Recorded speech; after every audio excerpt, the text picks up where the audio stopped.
We have the last presentation of our first session. Yes, or I'll be shorter. I hope so. by Martin Steinrück.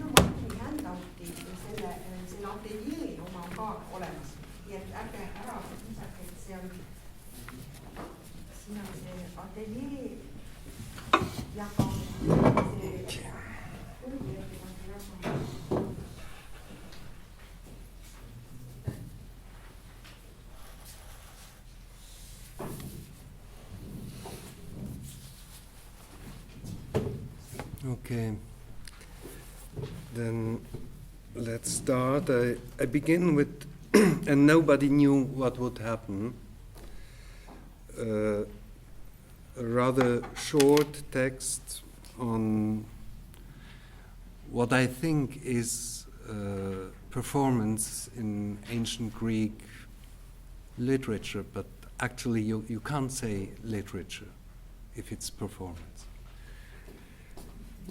My teachers in Basel or Lausanne, even Pucci of Cornell or Jules de Lacombe of Lille, taught me to think of ancient Greek literature in terms of performance, not of text. You probably already are fed up, at least as classical scholars, but I think it's the same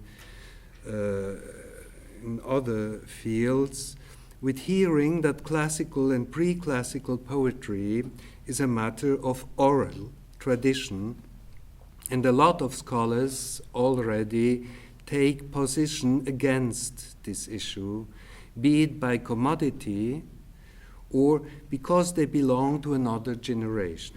True is that in the end of the 5th century before Christ, during the Peloponnesian War, in the long hours of sentry, Athenian soldiers started to read the papyrus volumes as today soldiers around the world listen to their Walkman or MP4, at least in Switzerland they do.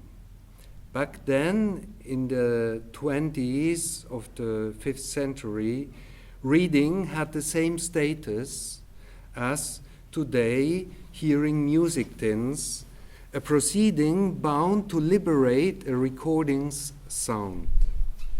This is not yet the way people read in Hellenistic times, 200 years later in Egypt, in Alexandria, or in Pergamon on the coast of Turkey, which could be compared to a video game that tries to transform Plato's fantasy of the cave movie theater into the reader's heads, or to create what the Germans call das Kino im Kopf, Kino PS, I think in Estonian.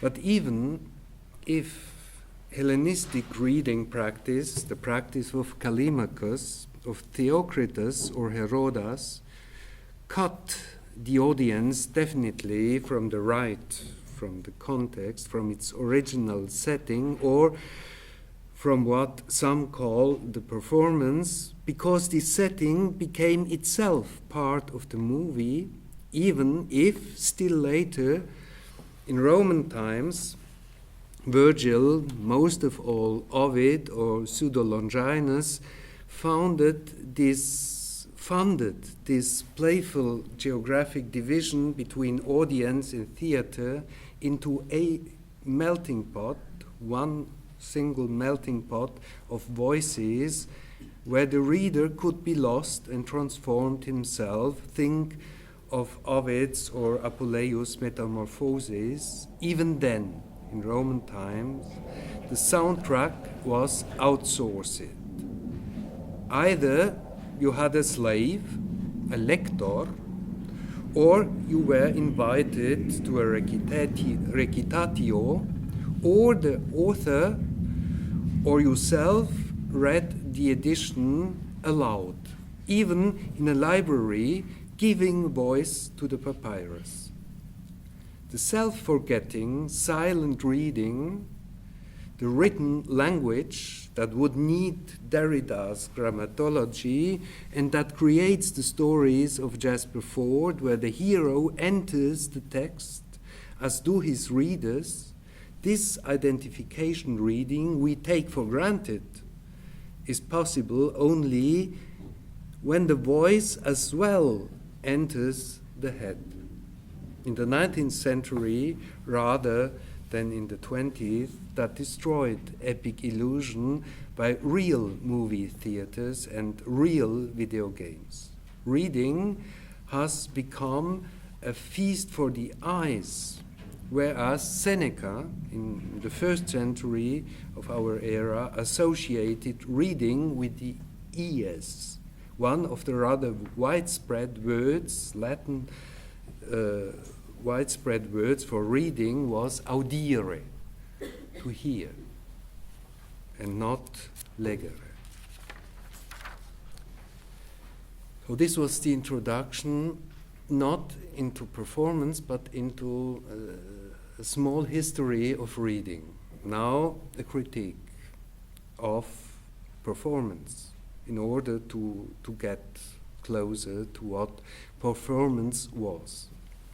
Looking for a difference between performance and reading, we could now put forward this separation of the audience from the setting of the happening, the isolation of the reader from his fellows in the reading.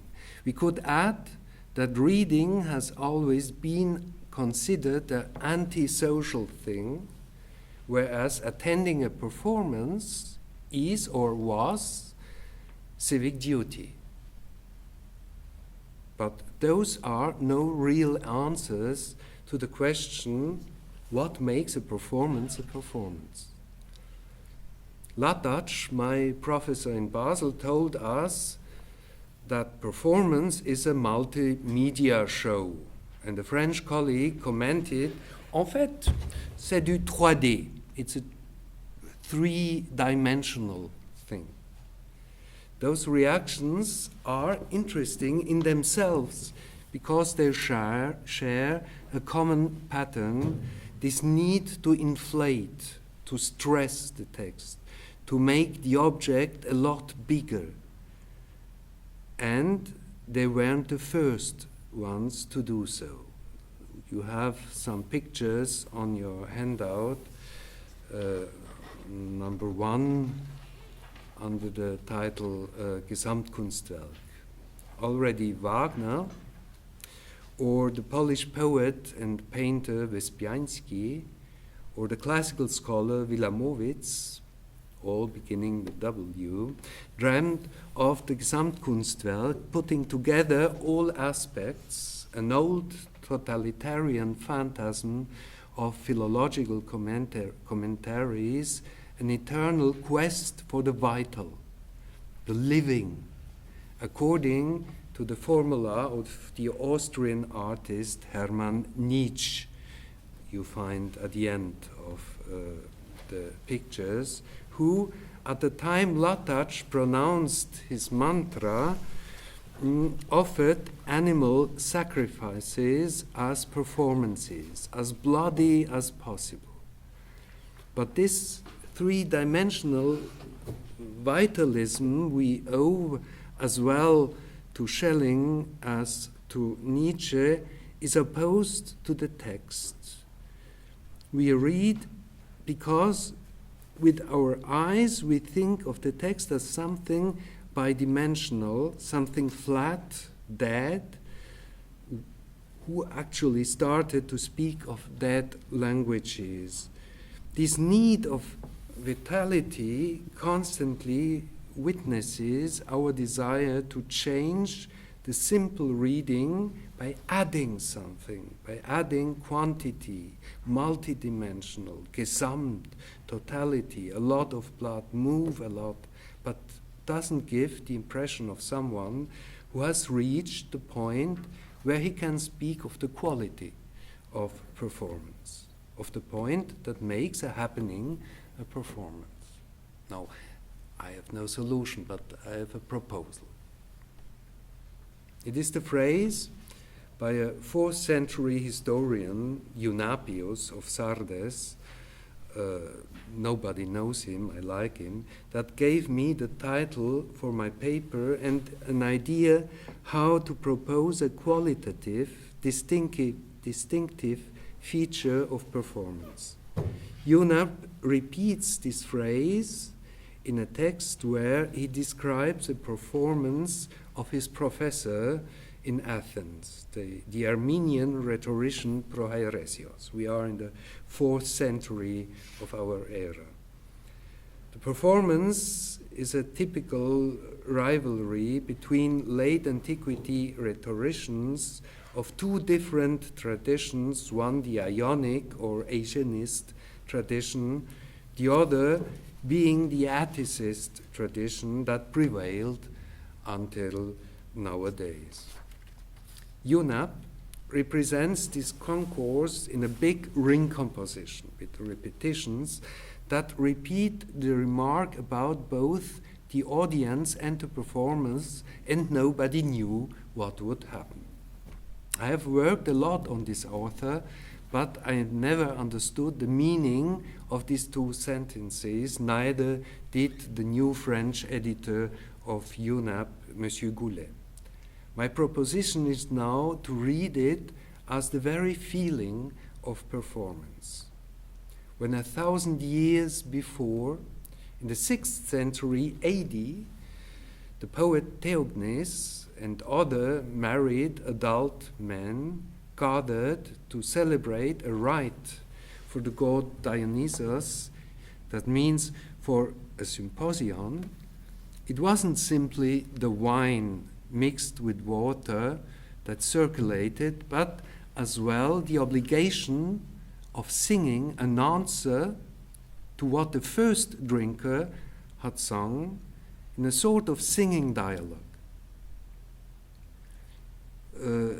It was the philosopher and classical scholar Nietzsche himself who discovered that the ancient edition of Theognis songs or elegies imitated this dialogic rite, that several elegies shared a catchword.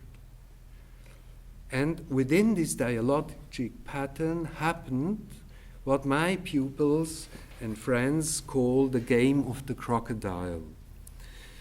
This is about an improvisation game not unlike what today children play on rainy days. You possibly did it in your childhood too.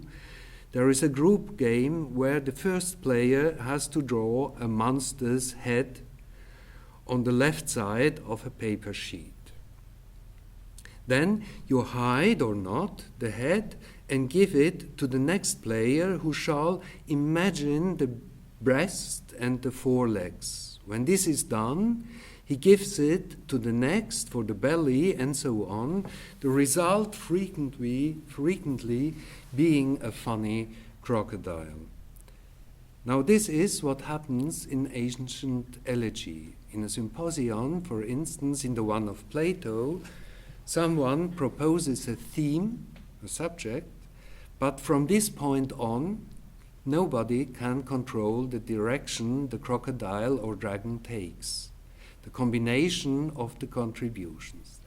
This is the magic, divine moment, the presence of something divine, since those songs are gifts to the god Dionysus. This suspense of the result, where nobody knows what will happen, this yielding oneself to the interaction, to the free combinatory catalog, I think, is what makes a performance out of a sheer happening. The artist Joseph Beuys created a performance, in my eyes, for the Americans that went like this. You find some pictures on the number 2. He took a plate of felt and confined himself in a windowed room together with a coyote that didn't know him. The idea was to see whether he could live and live together with an animal that in the cartoons represented the Native American fighting the Europeans who invade his space with speedy cars, such as the Roadrunners, the very fast bird you have on your picture. Neither the spectator nor Boyce, you see him with the coyote on a photograph, neither the spectator nor Boyce nor the coyote knew what would happen. But does this definition apply to all antique rites or performances like the theater, the drama, literally the gift to the god Dionysus, consisting not only in music, in verses going up to the heaven like the fat smoke of the sacrifice, but as well an offering of movements, of things done or danced in an open space, so that the gods can see what happens. As Michel Arbatz says, a French dramatist, a modern actor never knows the diction he'll adopt on stage before the show starts, so that he can see and feel the audience before. But when an ancient singer of epic tales sings, Homer, for instance, when orators like Prohairesios or Gorgias speak, the control seems to be on the side of the performer. The suspense seems only to be the audience's feeling. This is, however, but half the truth. The Odyssey singer considers himself a mouthpiece of the muse, an instrument that has its own formulaic and metric syntax, a syntax the singer cannot control entirely. In oral poetry, as you know, the singer does not learn by heart the text, only the narrative chains, or what they call oime, the way of song. An epic singer creates, by means of this formula machine, the text ad hoc in the very moment he sings. Finally, the performance depends on the oime the audience and their king want to hear, and the political correctness they expect to be applied. The Russian folklorist Zhermunsky tells us, for instance, the story of an Aspic singer pupil who didn't respect the ideology rule and whom the master found afterwards tied to a tree. In Book 11 of the Odyssey, another example, the hero displays a catalogue, a very audience-sensible genre of epic song, and makes a big mistake. He tells a catalogue of women before a mixed audience. The women, of course, are pleased, but the men are jealous. In order to get his pay, Odysseus has to mend his performance by adding a catalogue of men. Epic performance thus not only is a risk, where suspense is part of both the aesthetics of reception and of production, but it represents as well the presence of a divinity of the muse. I come shortly to Pindar, to Yannika's poet.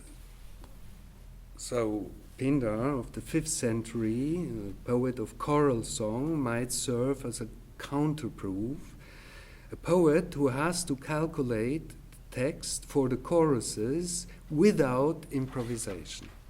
But often he does as if he had to correct himself, probably because his audiences liked it that way, as if Pindar composed, and as well his chorus, his very complicated song on a whim of the moment, the beginning of the first Olympic ode being a good example.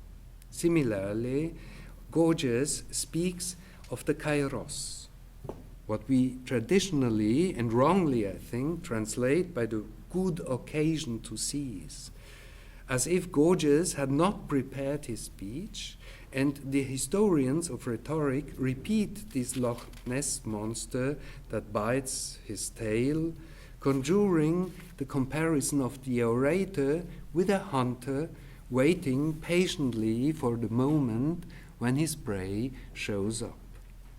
You can see, I think that this theory, according to which a good orator waits for the good moment when his audience would show a sign of weakness, simply doesn't work. But the classical scholars, like myself, confided in the big shots, such as George Alexander Kennedy, an historian of rhetoric, who says that kairos means the moment to seize, and that this is the center of rhetoric performance. Luckily, the French scholar Monique Drédé compared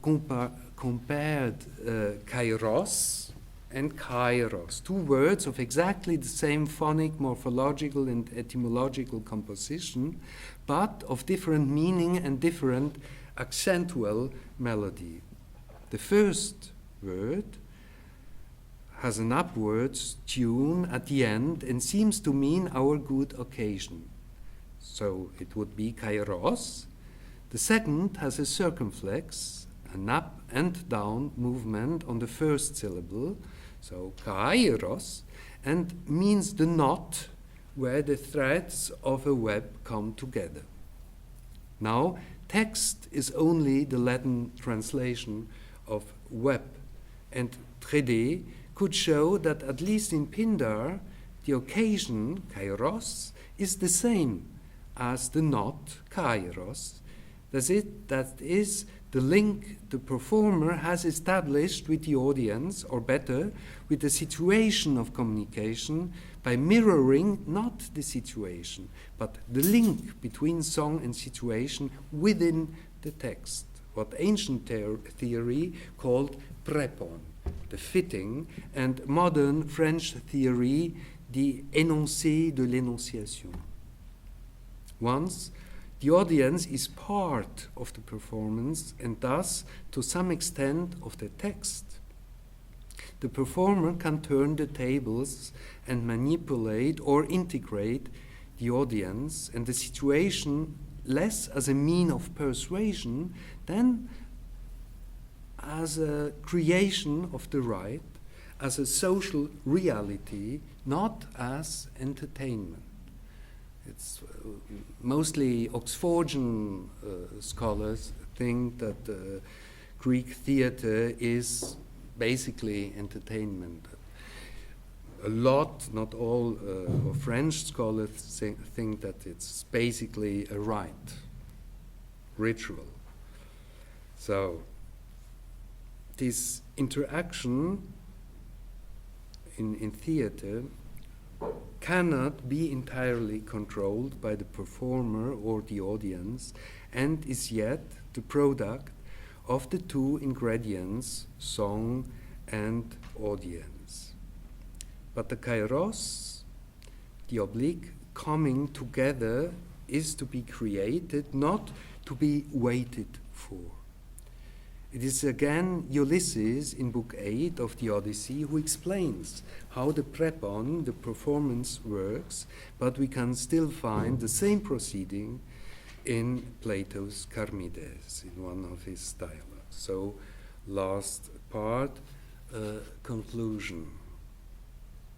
If not knowing what happens, what will happen, seems to be an essential point of feeling the presence of a God in a social right.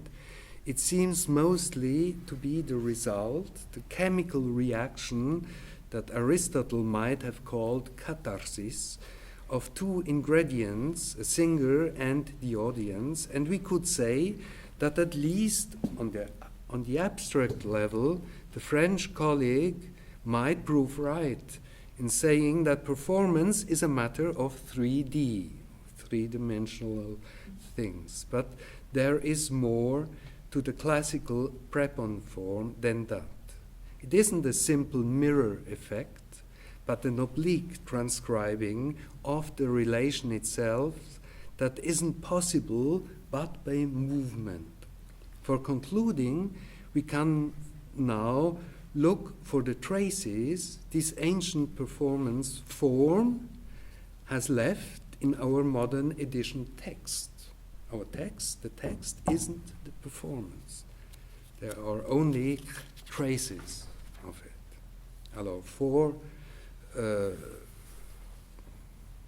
traces or four arguments. For once, this type or this concept of performance would explain why the formal traces we have of classical performance in our editions is a sort of 2D flattening of a 3D model and often can be described in terms of ring composition, of chiasmus, of ABBA forms or patterns, of strong repetition features. These are simply the two sides of the performance projected on the text. Second, Paul Valéry, at the beginning of the 20th century, was clearly wrong in saying that antique art was mimetic, in the sense that it represented things or actions, whereas modern art would imply the reader. Aristotle, dubbed by his colleagues the reader, said that theater was mimesis of acting people. Only this remark seems to apply to the participation of the audience. Aristotle says as well something strange, because too easy, about the form of dramatic narration. According to him, a mythos, a story, has a beginning, a middle part, and an ending. Big deal. What doesn't? But if we read Aristotle's Poetics as remarks about performance and not about texts, we can think about the crocodile rules and read this remark as syntax of actually not prescribed themes. And thirdly, the same order of things, Plato considers a text an organic living creature, and modern narratologists criticized this all too unifying conception. But if we read it as a performance, Plato could refer to this unpredictable nature, and again, this is more a joke, to the crocodile. And fourth point, it would explain the famous reaction of the audience, of the Greek audience, the Athenian audience, to the introduction of the second actor into dramatic performance. They cried, almost shouted, "Ti proston Dionyson." What has this to do with Dionysus? Before the introduction of the second actor, the single actor, introduced by Thespis as an answer to the chorus, made a perfect prepon form, a perfect performance, as reflection of the performance between audience and the drama itself. I mean, the single actor on stage talked to the chorus within the dancing space, the orchestra, and this dialogue between chorus and actor was the retranscription of the dialogue between the chorus and the audience. So we had exactly this form of performance. But the second actor destroyed this reflex because the two actors began to talk to each other. There wasn't the same acts anymore, and thus the ritual reality creating process started the transformation of theater into entertainment. Two actors started something like a movie theater, like cinema. And suddenly the audience was excluded. So let us repeat. Performance is something that becomes social reality by the unpredictable of the catharsis, for instance, and is a form as we can find it by analyzing the text. The form we can find by analyzing the texts isn't but the trace of this performance. So thank you. This was the first part. Now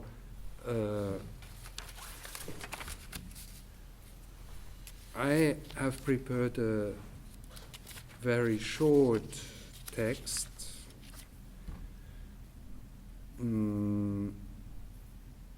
because I had written a workshop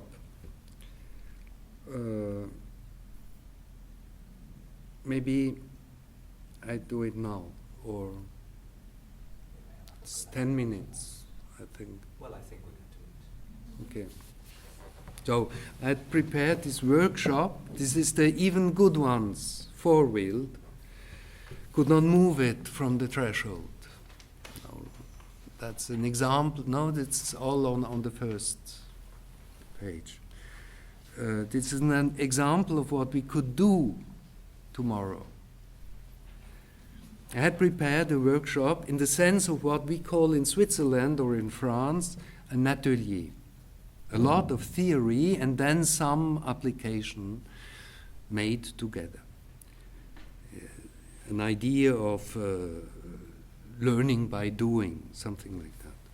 But it doesn't seem to be the idea of a workshop in this context. There was rather required a performance. So I racked my brain and my guts and came up with something that for sure fulfills at least one condition of a performance. I tried to put forward in my speech the impossibility to foresee what will happen. But first, the political story of Greek rhythm. In the 50s of the 5th century before Christ, in Athens, two parties, the oligarchs and the democrats, tried to get some power in the system they called Athenian democracy. The democratic star was rising in the 50s with Pericles, and Aeschylus, an old-fashioned democrat, represented him in that time in the theater in the Oresteia. This is the time when the old oligarchic aristocratic rhythm was first abandoned because of the theory of Damon, a music teacher, the music teacher of the democrats, of the politician Pericles himself, the philosopher Socrates, and maybe the very young poet Euripides. Damon told his pupils that aside the old way to sing a Homeric verse, there was a new one, a democratic one. Now, the democratic principle was, I don't know whether it is still the principle, was equality. The ison, this is the Greek word, as they called it. You have to take the text of Homeric verse and to cut it into equal tact units. Some years later, a friend of Daimon, the historian Herodotus, mentions for the first time in Greek literature the name of this rhythm, the hexametros tonos, a six-measured tune. Let us take as an example the beginning of the Odyssey. You have that on the number 1. Andra moi enepe musa polytropon hos malapolla. And translation of Anist, Iutus tamulle o musa ses zangarist vaiva des vaprast. So you can read it in the Estonian translation, and you can see that the democratic rhythm has prevailed. But I would like to try with you the old way, that for political reasons is less known. To do so, we have firstly to get rid of what Opitz or his teacher Buchner imposed to modern European verse reading, this accent or ictus that was unknown in Greek and Latin verse, as already Nietzsche said, and is mostly accepted today. So this iutus tamulle musa. So we do not have to worry about the upbeat and can read as the French or the reading machine for the blind. We will try to modulate the verse according to 3 criteria. First, the aristocratic verse. An aristocratic verse was not built on the principle of equality, but on that of decay, a concept we translate by equivalence, balancing, basically a rhetoric that tries masking the fact that this is an unequal distribution, not unlike what we call today realpolitik, the acceptation of the right of the stronger, a negotiation of unequal parts that are presented as equivalent, but not equal. On the rhythmic level, this corresponds to what everybody accepts as the original structure of this verse. Only the time of its re-rhythmization is on the quarrel. I think it's the 50s of the 5th century. The traditional structure of all epic verses into 2 unequal melee. Melos is the archaic word for melody and body parts, and melee is the plural. So 2 unequal melee, 2 unequal body parts, 2 verse parts. We have in the Odyssey some verses that remind us strongly of this ancient structure that is called by Cicero, by Dionysius of Halicarnassus and Plutarchus, the heroic epos. Heroic epos. Epos meaning verse, as opposed to hexameter. Our example is a verse that describes the rock. The monster Cyclops uses in the 9th book of the Odyssey, verse 242, as a door to close his cave. It is that heavy that even the oxen of 22 chariots, even good ones, 4-wheeled, could not move it from the threshold. And this is the only verse we will work on. Estlai tetrakykloi ab udeos okliseia. you have the names of these two Mele, Hemiepes and Enopleon.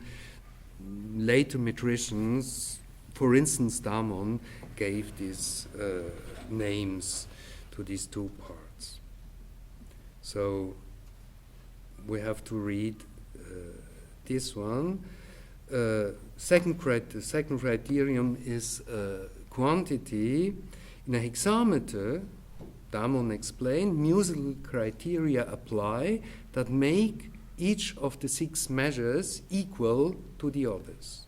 Since in a heroic verse or in a hexameter, the two shorts, the short syllables or open syllables with a short vowel can be replaced by one syllable that is long, the hexameter readers or the musicians had to distort natural syllable quantity and declare the two shorts equal to the long syllable.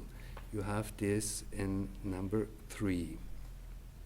But Cicero, Dionysius of Halicarnassus, and Plutarchus tell us that the heroic verse had not such equal 2-to-2 relation in a tact unit, but were irrational, because the two shorts were a bit longer than the long syllables. So something like 2 to 2.6.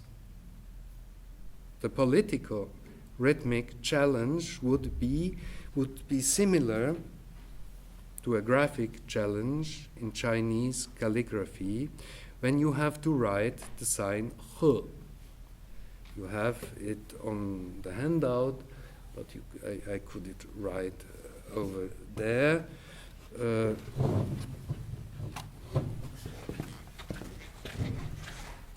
It's a very simple.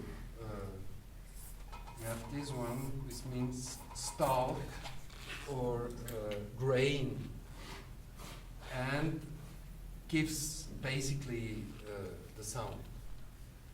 He means stalk, and gives as well the sound of harmony. And the second part is ancient. In ancient Chinese texts, you have here the sign of a lyre, but calligraphers have replaced the very complex lyre with the sign for the mouth. And Mao, in its reorganization, has left this calligraphic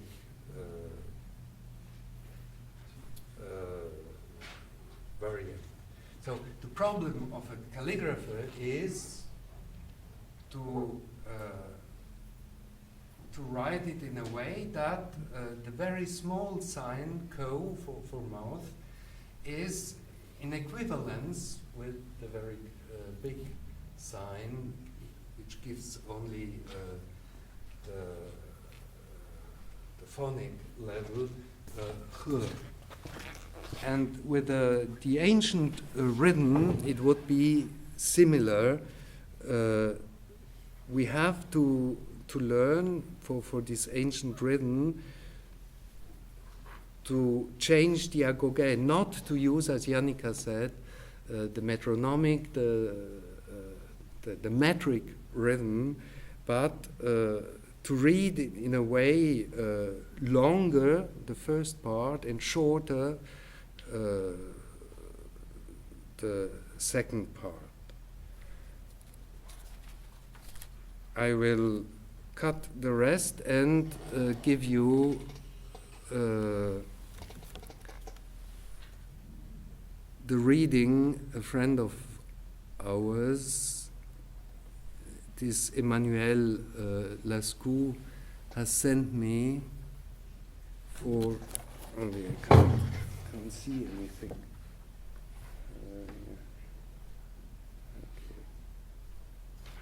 Okay. I don't know whether he did it the way I would do it, but he's our best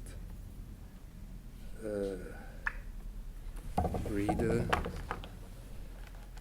of this. The idea would be to read it est lai tetrakykloi apudios ochliseia, something like that, but Emmanuel does it like this. Ist lai tetrakykloi apudios ochliseia. Okay, thank you.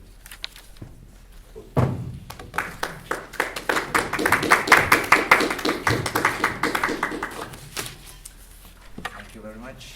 And now questions, comments, or remarks?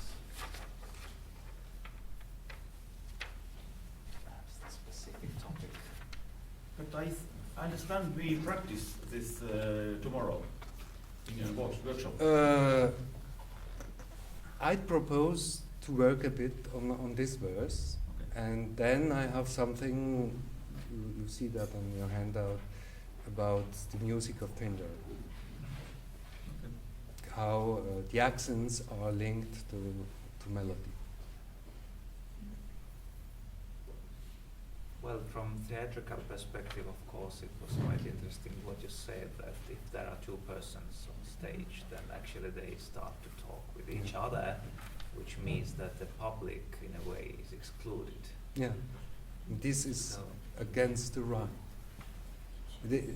Look, there are vases we call eye vases, to drink cups, actually, and for Dionysus, yes, for the symposium, and there are two eyes. And when you drink it, you have to look in these eyes. And this is the frontality, which is, I think, the Dionysian. right. Okay. More questions, remarks? Or well, it seems that people are rather cautious because it's a specific theme and topic. And I have a question. Is there a coffee machine somewhere? in Pärnu, yes. No, I think no, no, there is in this building, I do not know actually.